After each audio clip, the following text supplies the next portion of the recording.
Hi folks, this is Jake. Hope you're okay today. It's good to see you.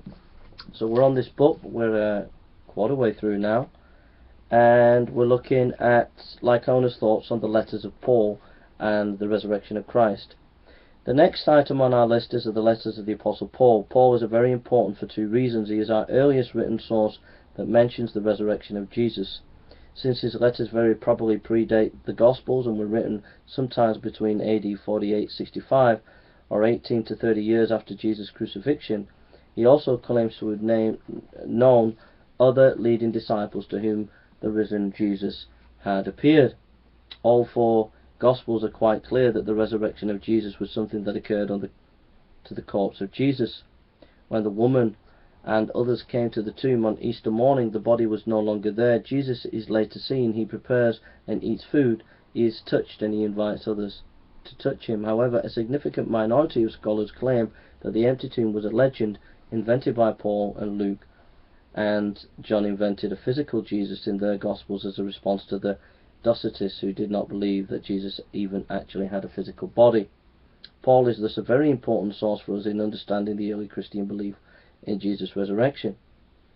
And so I just want to say there, just a point that, these atheists say, well, you can't prove the resurrection by using the Bible. Well, actually, some of the Bible, when it comes to the resurrection, is actually historical source material. You don't have to believe the Bible is the Word of God to know that Paul's letters, just as historical letters, tell us information. And when we look at those letters, they tell us that right early on in the early church, in 1 Corinthians 15, we have early historical source material that goes right back to the very time of Jesus' death and resurrection, which shows you that there can be no time for development of a myth. It was already believed that Jesus died and rose again, and that's an important historical fact.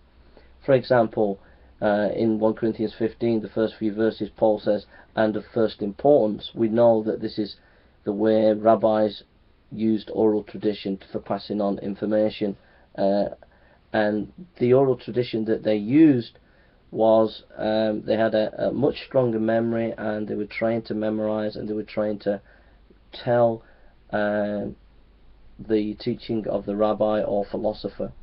So what we're saying is 1 Corinthians 15 is early reliable historical source material, and to say that it developed mythologically is just to fly into the face of the facts of the case.